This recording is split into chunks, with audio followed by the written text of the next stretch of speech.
Así inicia ese Noticia en Profundidad. Un verdadero placer acompañarles. Soy Tatiana Pérez y les saludo desde nuestra sede central en Caracas, en Venezuela. A partir de este momento, en la próxima hora, tenemos 3 temas que son noticia. Aquí están. En titulares, comenzamos con Bolivia, con el mensaje sobre una amplia participación ciudadana el próximo 6 de septiembre. Este martes, el presidente del Tribunal Nacional Electoral deja por sentado que no habrá marcha atrás.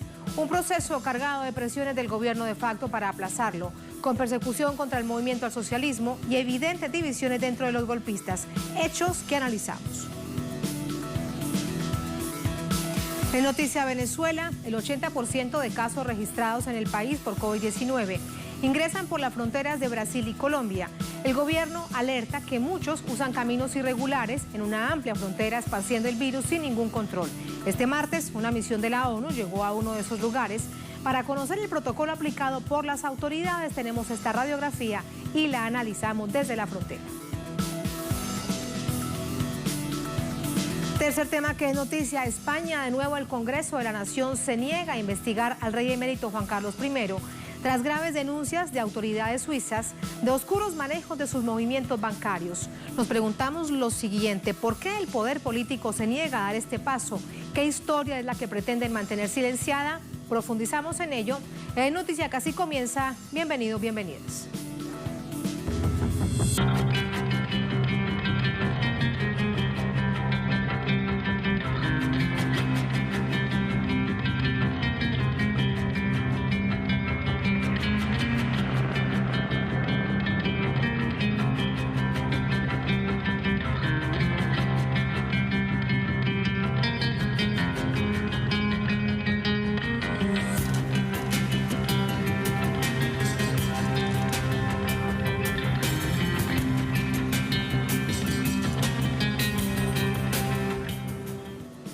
En Noticia Bolivia, la autoproclamada Yanine Áñez aceptó promulgar la ley electoral propuesta por el Tribunal Electoral que ordena la realización de elecciones generales el próximo 6 de septiembre. Y pese a todas las presiones, la fecha no se cambia. Fruto de fuertes presiones nacionales e internacionales, autoridades del gobierno de facto que opera en Bolivia desde el pasado mes de noviembre, producto del golpe de Estado, confirmaron la convocatoria formal a un proceso comicial el domingo 6 de septiembre. Cita electoral que fue destacada por el expresidente Evo Morales, quien expresó a través de su cuenta Twitter: la mejor vacuna para la vida y la economía de Bolivia es la democracia que garantiza tanto los derechos individuales y colectivos como los constitucionales. El pueblo es tan sabio que definirá en las urnas su esperanza y su porvenir. En la misma línea, según reseña el medio argentino Página 12, el expresidente Morales aseguró en una entrevista radial este martes que de efectuarse la votación, Luis Arce, candidato del MAS, saldría vencedor en primera vuelta al obtener un margen de diferencia superior a los 20 puntos. El pronóstico de una victoria para el binomio Arce-Choquehuanca coincide con el expuesto por sondeos locales, como el de la encuestadora Ciesmori, que da una ventaja de al menos 15 puntos a la fórmula propuesta por el MAS y PSP, organización que continúa siendo la fuerza política más sólida del país. Al mismo tiempo que aceptó convocar a la contienda electoral, el gobierno de facto arreció en las últimas horas la persecución política hacia la dirigencia del movimiento al socialismo. La tarde del martes se oficializó una denuncia ejecutada por el fiscal departamental de La Paz, Marco Antonio Cosio, en contra de la presidenta del Senado, Eva Copa, y el presidente de la Cámara de Diputados, Sergio Choque. Esta apertura de investigación a ambos legisladores se suman a la detención de la candidata senadora Lucy Escobar y los dirigentes populares Remy Fernández y Osvaldo Gareca, además de la sospechosa suspensión de la cuenta Twitter del candidato Luis Arce por una supuesta actividad irregular. La sociedad boliviana se encuentra inmersa en un clima de caos social e institucional a raíz de la crisis política desencadenada por el golpe de Estado que depuso a Evo Morales y Álvaro García Linera de la presidencia y vicepresidencia del país el pasado 11 de noviembre. Más de 7.300.000 bolivianos están habilitados para votar el próximo 6 de septiembre en un momento de creciente preocupación ciudadana por el mal manejo del gobierno de facto a la pandemia del coronavirus. Vamos a entrar con el análisis de inmediato. Para ello nos acompaña Hugo Siles, él es analista político, nos acompaña de Santa Cruz, allá en Bolivia. Hugo, buenas noches, ¿cómo está? Gracias por acompañarnos. Buenas noches, Tatiana. Un saludo cordial a Telesur. Muchísimas gracias. Quiero primero preguntarle en el panorama general y en el escenario que se viene para las elecciones, ¿cuántos ojos tendrán que ponerse sobre el proceso en sí mismo para tratar de tener algunas garantías electorales en tiempos de campaña? Bueno, lamentablemente esta promulgación de la ley electoral de parte de la señora Áñez y su gobierno ha sido una promulgación que ha estado antecedida de amenazas, porque está muy claro de que la necesidad de prorrogarse en el poder, de prorrogar indefinidamente el proceso electoral, era una de las cuestiones evidentes de un gobierno que no ha podido enfrentar y administrar la pandemia del coronavirus y ha utilizado la pandemia del coronavirus para poder prorrogarse en el mandato y generar incertidumbre en la fecha de las elecciones. El Tribunal Supremo Electoral es quien envió a la Asamblea Legislativa Plurinacional esta propuesta para poder llevar adelante las elecciones el 6 de septiembre, y en ese marco la amenaza de muchos sectores a que se mantenga y se siga esta prórroga indefinida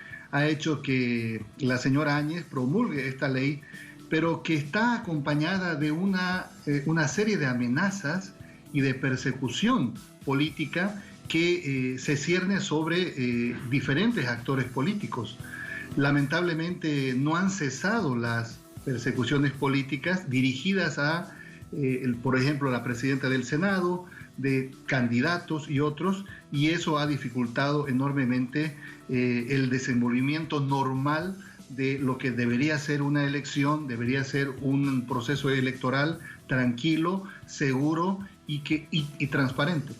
Sí, este es el primer panorama para plantearle una serie de preguntas. Serán unos minutos. Hugo, quédese con nosotros. Vamos hasta La Paz con nuestro corresponsal Freddy Morales para conocer más información acerca de este panorama. Y uno de ellos, Freddy, precisamente es la apertura de investigación en contra de los presidentes de la Asamblea Plurinacional, cuando recordemos este episodio que ingresaron los militares exigiendo y amenazando que tenían que hacerse el ascenso tal como ellos decían. Hola Tatiana, buenas noches desde la ciudad de La Paz. Es parte de toda una estrategia que se está desplegando desde el gobierno desde hace ya algún tiempo, precisamente para intentar criminalizar al movimiento al socialismo. Recordemos que las presidencias en senadores y en diputados son del movimiento al socialismo y que este movimiento político tiene el control con 2/3 de ambas cámaras. De modo que hay esta decisión desde el gobierno de facto de criminalizar por un lado al movimiento al socialismo. Es el primer paso. El segundo es sacarlo de la carrera electoral. Desde varios sectores se está actuando, por ejemplo, también hay una demanda ya en curso por supuesto fraude electoral al que se sumó el propio Tribunal Supremo Electoral. Ese sería el camino para intentar sacarlo de la carrera electoral, anulándole la personería jurídica. La demanda que hoy se anunció que ha sido admitida por un juez en la ciudad de La Paz por la demora en los ascensos de los militares es otra parte de la estrategia global que tiene el gobierno y la derecha boliviana en realidad contra el movimiento al socialismo, porque es bueno recordar que el candidato Luis Arce, candidato presidencial del MAS, tiene desde el inicio del proceso electoral, tiene el primer lugar en las encuestas previas sobre tendencia de voto. Y lo que se desea es precisamente anular a este movimiento que fue derrocado, también es bueno recordarlo, en noviembre del año pasado. La presidenta del Senado, la señora Copa, ha dicho que recién el 17 de junio el alto mando de las Fuerzas Armadas remitió a conocimiento del Senado las copias de los documentos que se habían solicitado para dar curso, para continuar con la aprobación de los ascensos de más alto rango dentro de las Fuerzas Armadas. Pero además la señora Copa ha aclarado que estas copias que le han enviado no son originales, sino solo fotocopias. De modo que aquí queda clara esta estrategia desde el gobierno de facto para atacar al poder del Estado, al primer poder del Estado en la democracia boliviana, que es el poder legislativo. Llama la atención este otro detalle, Tatiana, el hecho de que está incluido en el proceso el presidente de la Cámara de Diputados, que prácticamente no tiene nada que ver en todo este proceso de supuesta demora en la aprobación de los ascensos en las Fuerzas Armadas. Ese es el escenario y vamos a seguir analizándolo. Freddy, gracias por entregarnos más insumos para ello. Muy buenas noches. Buenas noches. Buenas noches. Hugo, regreso con usted. Hugo, ¿me escuchas?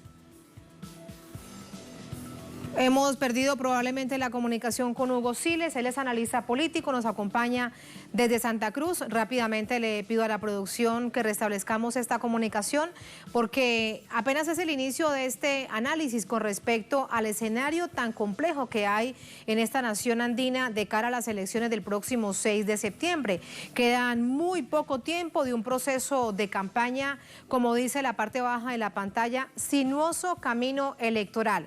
Por todo este panorama que ya de hecho nos estaba recordando por varios asuntos nuestro corresponsal en La Paz, Freddy Morales. Tiene que ver desde el momento en que se da el golpe de Estado al presidente Evo Morales, al movimiento al socialismo, el pasado 10 de noviembre, y comienza entonces la persecución política al movimiento al socialismo. De hecho, parte de las acciones que se hacen las denuncia el propio expresidente Evo Morales, asilado en Argentina, que se trata de proscribir el movimiento al socialismo, cuando recordemos que las encuestas dan al candidato Luis Arce como candidato a la presidencia y candidato a la vicepresidencia del país por el MAS, el ex canciller David Choquehuanca en primer lugar. En tercer lugar estaría hasta este momento, según las encuestas, la autoproclamada Yanine Áñez. La denuncia permanente que se hace es que está tratando de ganar tiempo para así avanzar y obtener un mejor resultado de cara a una segunda vuelta. En ese escenario también se denuncia de manera permanente que hay presiones políticas internas y también externas, particularmente de la Embajada de Estados Unidos, para aplazar el proceso de elecciones. Sin embargo, hemos visto que también desde otros sectores de la oposición hay distintas presiones, por ejemplo, el señor que ven ustedes en pantalla, al presidente del Tribunal Supremo Electoral, y se mantiene entonces la fecha del próximo 6 de septiembre. Le pregunto a la producción, nada con nuestro invitado. Les propongo entonces una pausa brevísima y ya venimos con más para analizar este tema aquí en Es Noticia.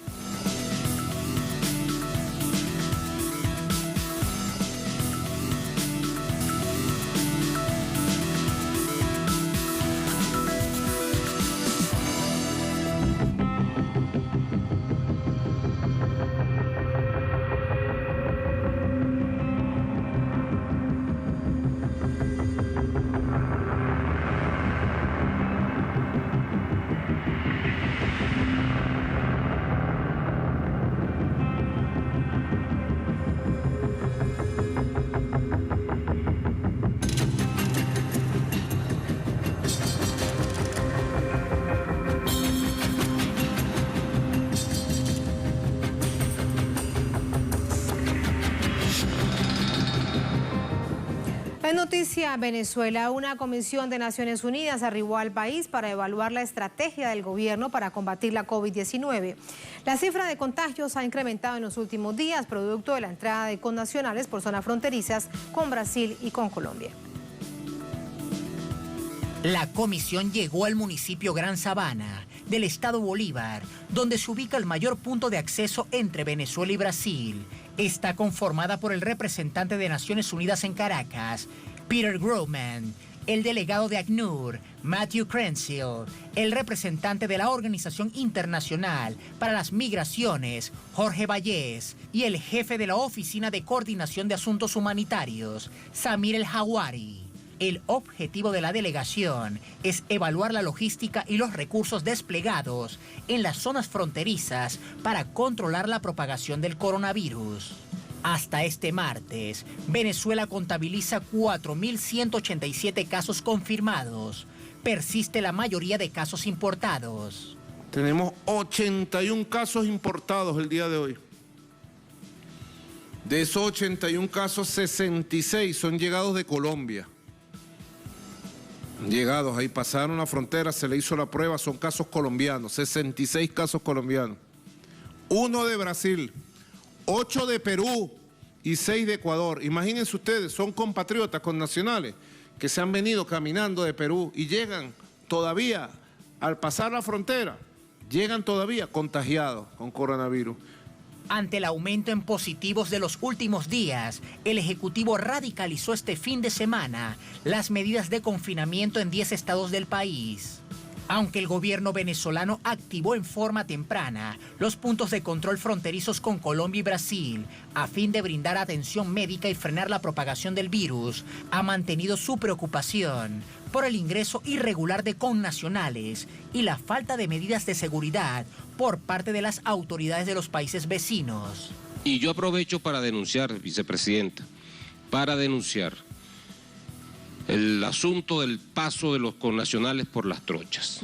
Esto es un asunto que está siendo propiciado, alentado por las autoridades, debo decirlo responsablemente, autoridades colombianas en connivencia de sectores del paramilitarismo, aprovechándose de la zozobra, del deseo de los connacionales nuestros de retornar al país producto de la desatención de salud en estos países. Brasil es el segundo país del mundo más afectado por la pandemia, con más de 1 millón de casos confirmados de coronavirus y más de 51.200 muertes. Mientras tanto, Colombia registra más de 73.000 casos confirmados y más de 2.400 muertes. Los departamentos de La Guajira y norte de Santander, limítrofes con Venezuela, superan los 200 casos positivos. La situación de la región ha golpeado particularmente a la población indígena. La Organización Panamericana de la Salud prendió las alertas sobre las comunidades que habitan el escudo guyanés, que incluye partes de Brasil y de Venezuela, Guyana, Surinam, la Guayana Francesa y áreas del sureste de Colombia. Lo que estamos observando es un impacto muy importante, una tasa de incidencia muy importante en zonas donde sabemos que hay una presencia más alta de comunidades indígenas. La Plataforma Indígena Regional también expresó su preocupación por las comunidades indígenas del continente, en tanto su último informe revela que hasta el 15 de junio se confirmaron casos positivos en al menos 163 pueblos originarios y casi 8.000 indígenas contagiados. Vamos a entrar con el análisis, nos acompaña para ello Juan Romero, es historiador, politólogo, nos acompaña desde el estado Zulia, vía telefónica. Juan, buenas noches, ¿cómo te va? Muy bien, Tatiana, saludos desde acá de la frontera con Colombia. Muchísimas gracias. La situación en los últimos días, ha dicho desde Caracas el gobierno central, tanto en Zulia como en el estado Táchira, también frontera con Colombia, que se incrementa de manera exponencial los casos de connacionales de venezolanos que ingresan al país. ¿Cuál es la situación durante esta jornada? Bueno, mira, es importante hacer, sobre todo para los que nos escuchan en América Latina, un recuento de lo que ha sido la evolución de los casos de coronavirus en Venezuela. Fíjate que en marzo nosotros comenzamos apenas con 143 casos. En abril eso escaló a 190, pero en el mes de mayo comenzó un fenómeno que es lo que nos ha afectado y que ha permitido que el presidente Nicolás Maduro y algunos de los gobernadores cercanos a él de las áreas fronterizas, estoy hablando específicamente del estado donde yo me encuentro, el estado Zulia, con el gobernador Omar Prieto, o el gobernador del estado Bolívar y del estado Apure y del estado Amazonas, hayan venido denunciando una operación que mezcla dos formas de la guerra irregular. Primero, un elemento de guerra psicológica por la presión que el COVID-19 como una pandemia mundial está causando en todo el mundo. Y en segundo término, la segunda operación que vemos ahí es una operación de guerra bacteriológica, sin lugar a dudas, ¿no? Por la característica misma del virus. Cuando uno observa esa evolución, entonces, entre marzo, abril y mayo, vemos entre abril y mayo un crecimiento exponencial. Son más de 1.178 casos que tuvo Venezuela en el mes de mayo, Tatiana.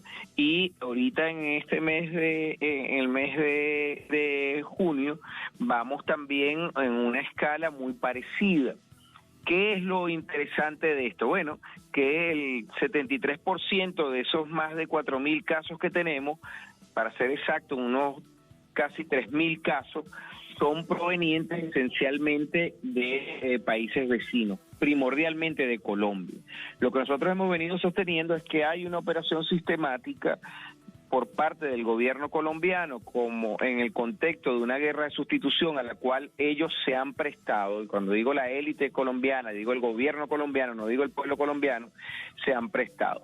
Si no es por la Associated Press, que es una agencia que para nada está alineada con las fuerzas progresistas en América Latina, que denuncia en un diálogo que se le filtra al presidente Iván Duque, que los mismos vehículos que están utilizando para trasladar a los contagiados en los departamentos fronterizos de Colombia con Venezuela son los mismos vehículos con los cuales están prácticamente arrastrando a nuestros connacionales a los puntos fronterizos, bien sea al punto fronterizo en Táchira, que es el puente internacional Simón Bolívar, o al puesto fronterizo de San Rafael de Paraguachón, que es el caso específico del Zulia, donde yo estoy y soy secretario de Frontera.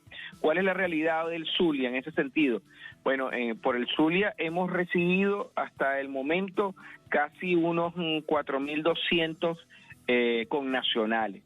Y eso nos ha obligado a nosotros, primero, a crear lo que llamamos el órgano de dirección de defensa integral, Tatiana, que agrupa en un esfuerzo por atender responsablemente desde el punto de vista de la gerencia de políticas públicas la emergencia que genera la pandemia. ¿Quiénes están en ese órgano de dirección de defensa integral? Bueno, el gobernador, en este caso Omar Prieto, el comandante militar de la región de defensa integral occidente, que es el mayor general Ovidio Delgado, el comandante de la policía regional, están todas las instituciones del Estado, sí. Y eso nos ha permitido instaurar hasta ahora en esos 682,5 kilómetros de frontera que tiene el Zulia, del total de 2.219 kilómetros que tenemos con Colombia. El estado Zulia es el estado que más extensión territorial tiene de la frontera con Colombia, y ahí sí. Nosotros hemos establecido 5 PASI.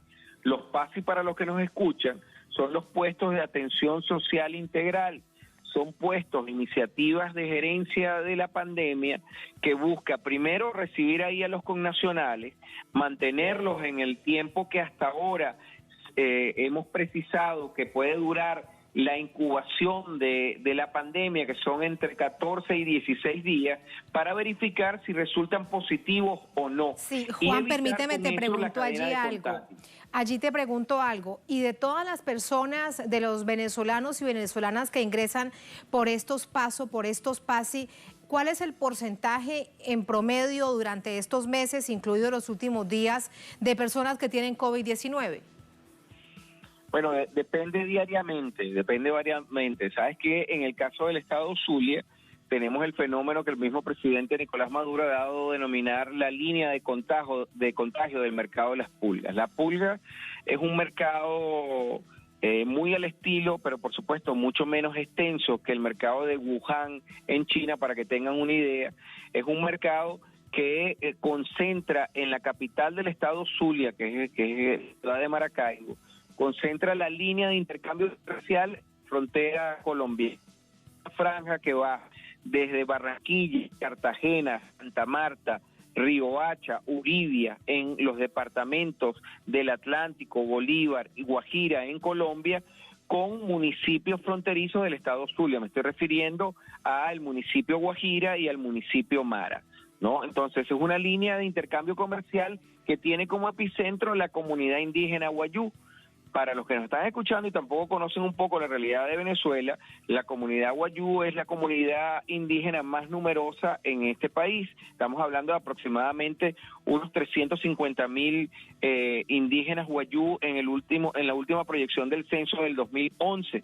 Y es una población que se mueve constantemente entre Colombia y Venezuela. Esa población, Tatiana, y los amigos que nos escuchan por el sur, se mueve tradicionalmente en actividades comerciales. Bueno, lo que hemos descubierto y hemos venido denunciando es una sistemática acción que puede entrar perfectamente en una violación del Estatuto de Roma, del derecho público internacional, bajo la categoría de crímenes de agresión. El gobierno de Iván Duque, lo decimos con toda responsabilidad porque el presidente Nicolás Maduro también así lo ha dicho, tiene una política sistemática de guerra no convencional contra Venezuela destinado a caotizar la frontera. Nosotros en este momento, como te digo, tenemos dos PASI, dos puestos de asistencia social integral en el municipio Guajira, dos en el municipio Mara y uno en el municipio Jesús María Semprún. Estamos estudiando instalar dos PASIs más.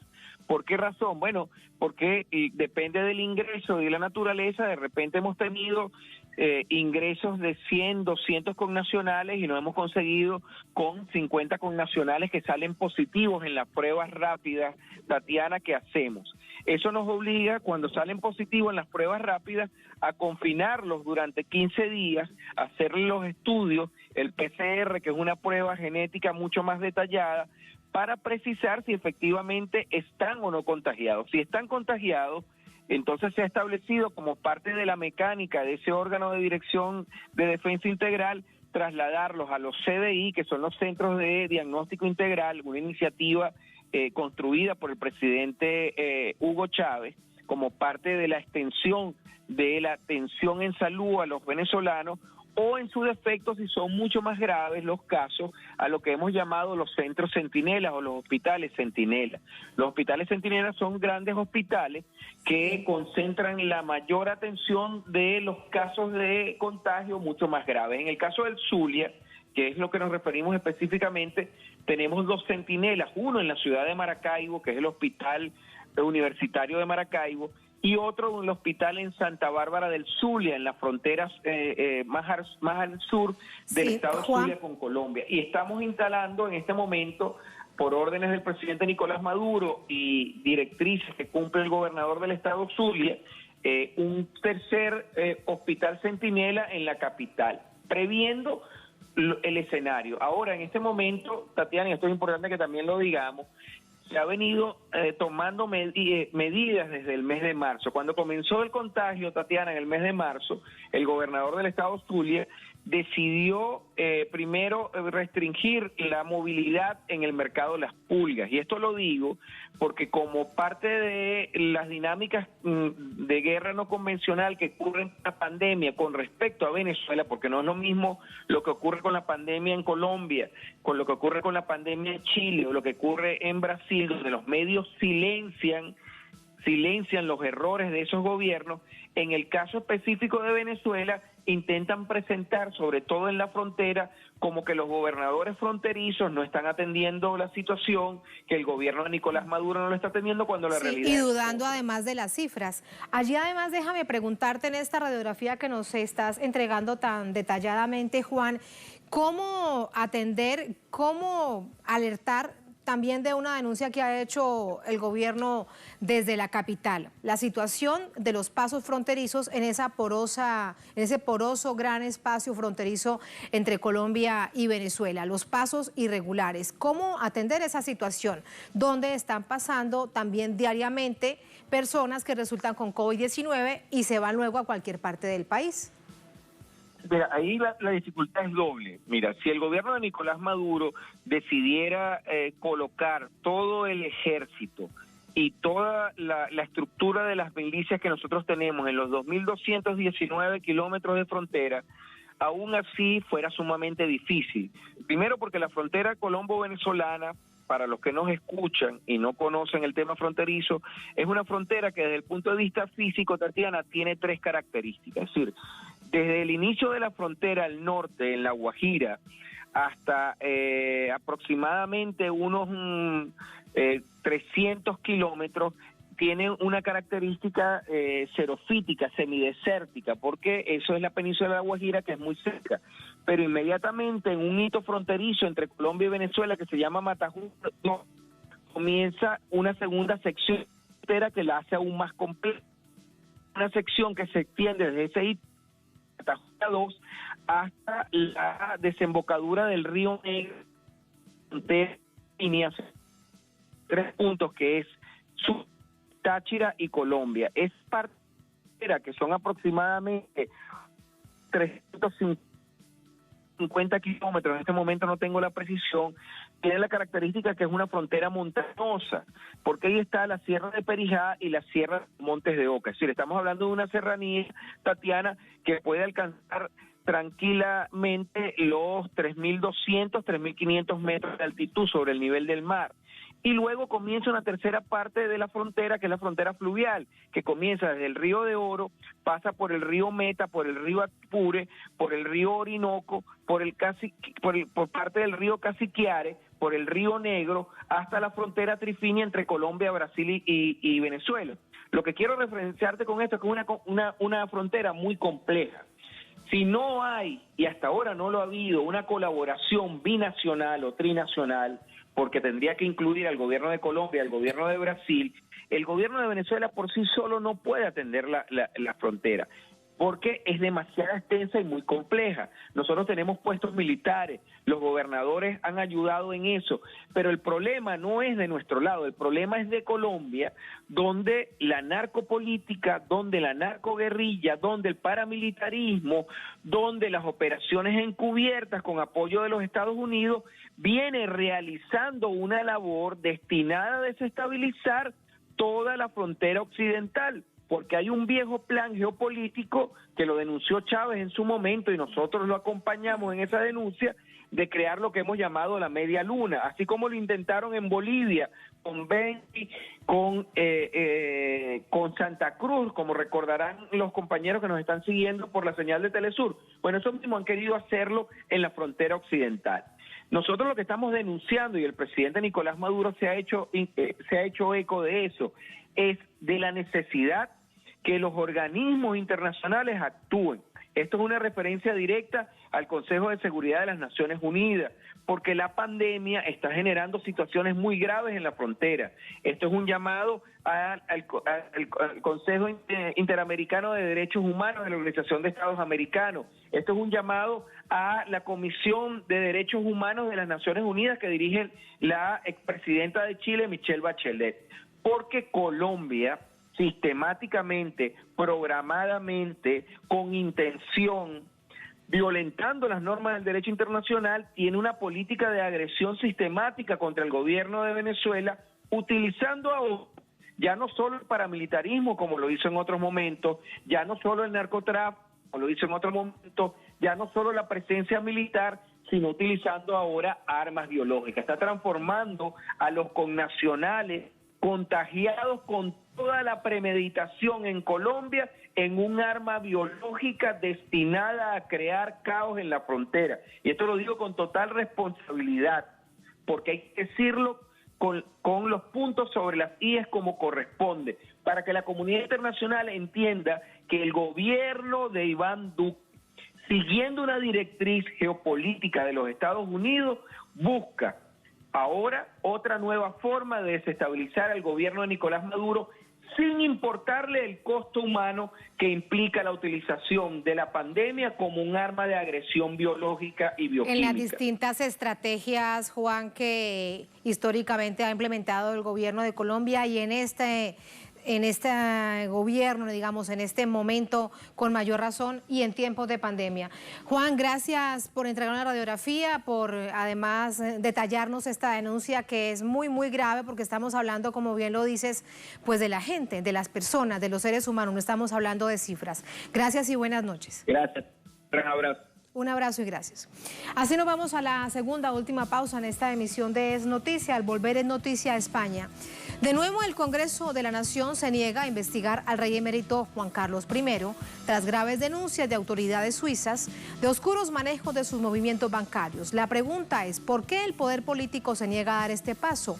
¿Qué historia es la que pretenden mantener silenciada? Lo analizamos al volver en Es Noticia.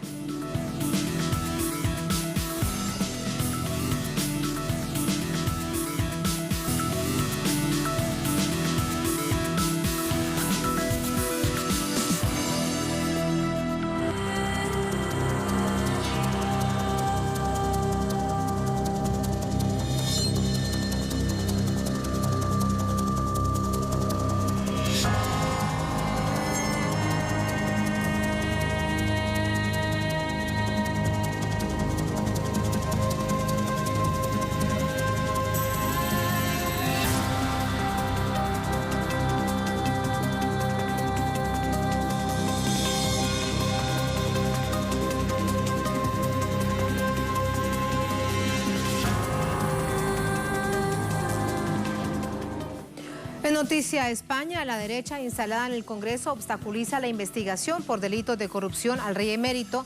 Históricamente, la corona española y su vinculación con la dictadura franquista se protegen desde el poder económico, desde el poder mediático, para evitar que se conozca la profundidad de los hechos, no solo de corrupción, también de crímenes de lesa humanidad que se esconden detrás de Francisco Franco con la complicidad de la realeza.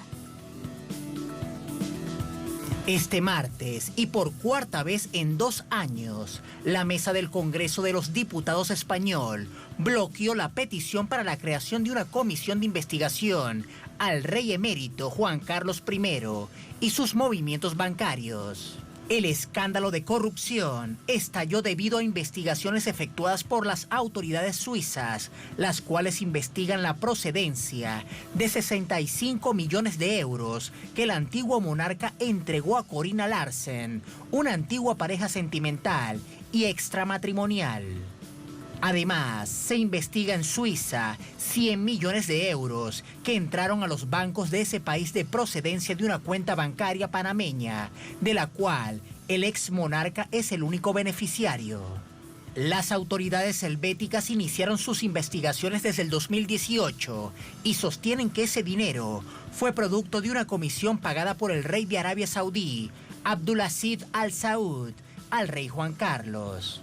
La comisión sería una recompensa a que, gracias al rey emérito, empresas españolas redujeron el precio de sus servicios para la construcción de un ferrocarril de alta velocidad entre la Meca y la Medina. La petición para el Comité de Investigaciones fue propuesta por Esquerra Republicana de Cataluña, ERC, el Grupo Plural con formación de partidos minoritarios y Unidas Podemos. La solicitud fue bloqueada por los miembros de las integraciones derechistas, Partido Popular, Vox e incluso el PSOE, evitando que la iniciativa anticorrupción empezara, incluso a pesar de las ya mencionadas investigaciones suizas. La protección de la que goza la corona española es algo histórico, que data desde la dictadura franquista.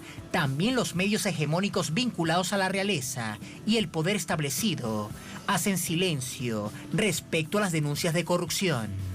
Es el mismo tratamiento de silencio sobre el franquismo del rey Juan Carlos, que fue jefe de Estado durante 4 décadas, la omisión adrede de las fosas comunes, donde están enterradas las víctimas de la dictadura, a la que se suman la impunidad sobre las torturas, aunque se han reactivado las recuperaciones de los restos asesinados por el franquismo desde las fosas de Jimena, los esfuerzos son aislados. Los crímenes del franquismo, los cuales salpican a la corona debido a su complicidad, siguen sin esclarecerse, salvo iniciativas locales de reconstrucción de la memoria histórica que desde el poder evitan que haya reparación, verdad y justicia.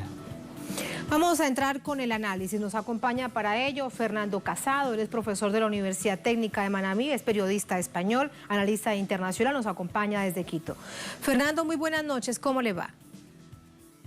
¿Qué tal, Tatiana? Muchas gracias por la invitación. Muchas gracias. La primera pregunta que planteábamos a nuestra audiencia, ¿por qué el poder político en este nuevo contexto en el país inclusive se niega a comenzar una investigación con pruebas además que salen de otras naciones, en este caso Suiza? Bueno, en este caso lo primero que hay que tener en cuenta es un poco la naturaleza y el origen de la monarquía en España, ¿no? Tengamos en cuenta que la propia Constitución española, vigente desde el año 1978, que se hizo por un proceso a través de una especie de participación de notables, estableció en ese momento de transición del franquismo a la democracia española que la corona debía de ser una institución totalmente blindada. Y blindada para que una vez que se había hecho la transición a un sistema distinto a la dictadura de Franco, no se volviera al que era en realidad el sistema de gobierno legítimo en España, que era a la cual Franco le dio un golpe de Estado. Por ese motivo, textualmente, en el artículo 56 de la Constitución se establece que la figura del rey es inviolable y gozará de total irresponsabilidad en todos los actos. Esto hace que, de alguna forma, hoy día siga siendo considerado tocar la corona e indagar sobre los ilícitos del propio rey un tabú que no está todavía en principio, según los partidos mayoritarios que monitoran actualmente al Congreso de los Diputados, que no esté todavía dispuesto a cambiar, a transformar. Sorprende esa alianza que actualmente hay, es un parlamento bastante fragmentado, pero entre el PP y Vox, que son partidos de derecha, y el partido de gobierno, que sería el PSOE. Hemos perdido la comunicación con nuestro invitado Fernando Casado. Reiteramos, hacemos este análisis a propósito de una coyuntura, pero necesariamente debe ser un análisis de manera histórica. ¿Por qué el poder político, incluso en esta coyuntura con un partido que se dice ser progresista y esta alianza del Partido Socialista Obrero de España con Unidas Podemos, se niega a avanzar en la investigación sobre el rey emérito Juan Carlos I cuando haya investigaciones sobre manejos oscuros de sus propias finanzas en un caso específico y tiene que ver con la luna de miel de quienes hoy el rey y la reina, en ese entonces eran los príncipes de Asturias? Después de esto, investigación sobre la que Suiza habla de millones y millones de euros, es que se exige en esta oportunidad que se haga la investigación al rey emérito. Sin embargo, esto no se ha dado.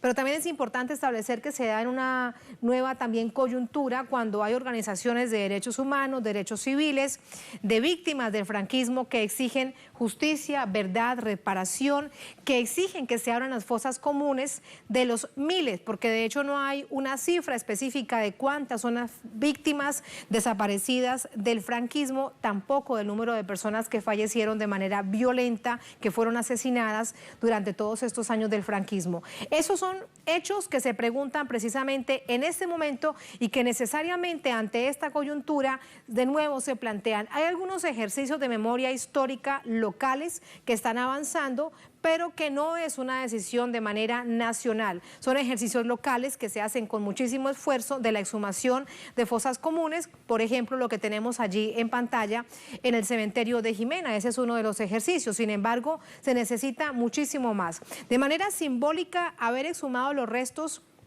del dictador Francisco Franco, de donde se encontraba, y haberlo trasladado a una zona familiar por la decisión de sus allegados, fue de manera simbólica importante para las víctimas del franquismo. Sin embargo, consideran que esto no es suficiente, que se debe hacer mucho más, que hay una verdad oculta y que parte también del poder político, en este caso el Partido Popular, se suma además el Partido Vox y el Partido Socialista Obrero de España.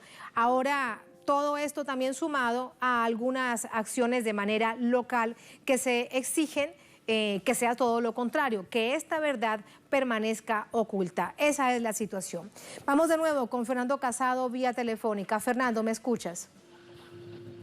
Te escucho, Tatiana. Y mejor ahora que te veo también. Volvemos al tema histórico, Fernando, porque resulta fundamental para entender toda esta situación y por qué el poder político entonces no asume una investigación. ¿Se abriría una caja de Pandora si se da un paso en la necesidad de verdad y justicia, de saber cómo ha actuado la realeza después del franquismo? Claro, en realidad aquí es un tema muy delicado en torno a la monarquía española. No es solamente que el rey se haya ido en medio de la crisis en el año 2012 y en otros años sucesivos a matar leones, que haya tenido amantes, que tuviera problemas de alcoholismo, que su hijo tuviera también con él paraísos fiscales y recibieran donaciones millonarias que están siendo investigadas por Suiza, sino que incluso, si tiramos de la cuerda, encontraríamos seguramente situaciones muy incómodas incluso para la soberanía de España. Recientemente, a principios de este año, la CIA ha revelado una gran cantidad de archivos en las que, por ejemplo, se posicionaba al rey Juan Carlos, que en principio no era de la simpatía del gobierno de los Estados Unidos, como la persona que negoció la entrega del Sáhara Occidental a el Reino de Marruecos. Nos encontraríamos también, por ejemplo, en todo un proceso también de revisión de la memoria histórica. Recordemos que hay una ley de amnistía que dejó en sus cargos y en sus puestos a las personas que llevaron a cabo crímenes de lesa humanidad durante el franquismo. Eso, en ese proceso de revisión de la memoria histórica, se tendría que revisar también. Y si ya se dejaron desde el año 2015 el Centro de Investigaciones Sociológicas en España no pregunta más sobre la percepción y legitimidad de sus encuestas de la monarquía española, probablemente una vez que se empiecen a develar todos estos escándalos, todavía se podría incluso defenestrar más, si cabe, la imagen de la monarquía. Por lo tanto, existe una especie de pacto de silencio entre todos los partidos, o bien que son de derecha, o bien que formaron parte, fueron artífices de esa supuesta transición ordenada a la democracia, pero que dejó muchas víctimas en el camino y que de develarse todo lo que ocurrió, probablemente veríamos un cambio incluso en el régimen profundo político en España. De ahí ese pacto de silencio y esa especie de intocabilidad y responsabilidad que hay en torno al actual rey emérito, que ya no tendría que gozar de ningún tipo de fuero ni de privilegio.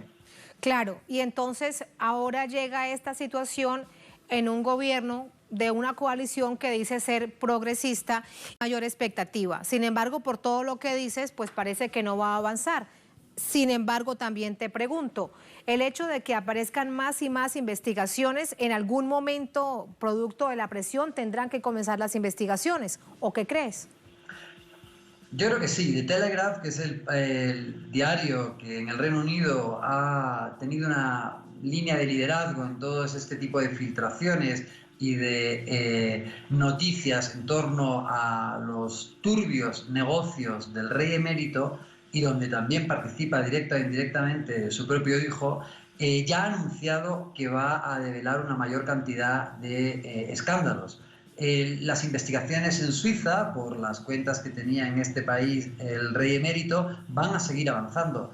Entonces, probablemente nos encontremos en una situación en la que finalmente la presión llega a un punto en el que seguir ocultando o seguir respetando esa especie de pacto de silencio convierta a esos partidos en cómplices. Y yo creo que tampoco le hace mucho bien a la imagen del Partido Socialista continuar con esa posición que le acerca muchísimo a los postulados del Partido Popular y de Vox, y mantenerse en la posición actual.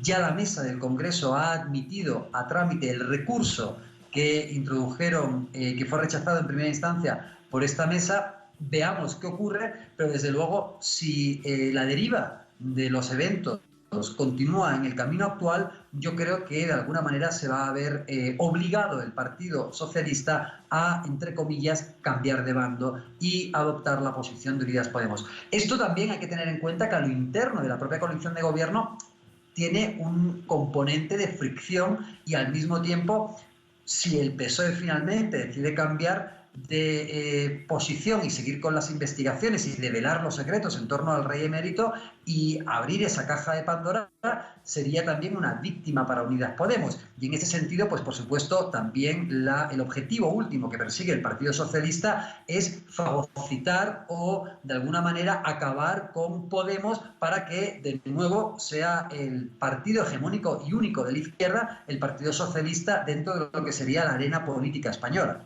Sí, y a todo esto, permíteme como un hecho también de ejercicio de memoria histórica preguntarte por los ejercicios de memoria histórica, pero son locales. Presentábamos algunos en la nota que nos precedía a esta conversación, Fernando.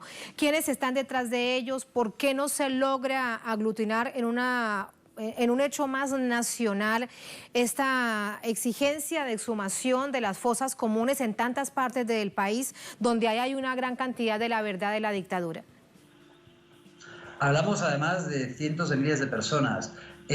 Podrían alcanzar hasta el 1.000.000 de personas las víctimas durante el franquismo, y desde luego lo que se está haciendo es ir develando a cuentagotas y con muchísimos esfuerzos en procesos judiciales particularizados y no en una política de Estado general, llevar a cabo la memoria histórica de lo que fue los terribles eventos durante la dictadura del franquismo. De nuevo, hay un pacto de silencio, todavía habría muchísimos intereses involucrados en que el status quo, tal y como hoy está, se mantenga, porque estamos hablando de desprestigiar no solamente a la corona de España, sino todo el proceso democrático. Estaríamos hablando de cambiar incluso una constitución que ya tiene más de 40 años y que en muchos casos ha quedado absolutamente obsoleta. Cambiar el modelo también de relación del propio Estado central a federal, de cuál va a ser el rol que tendrían que adoptar las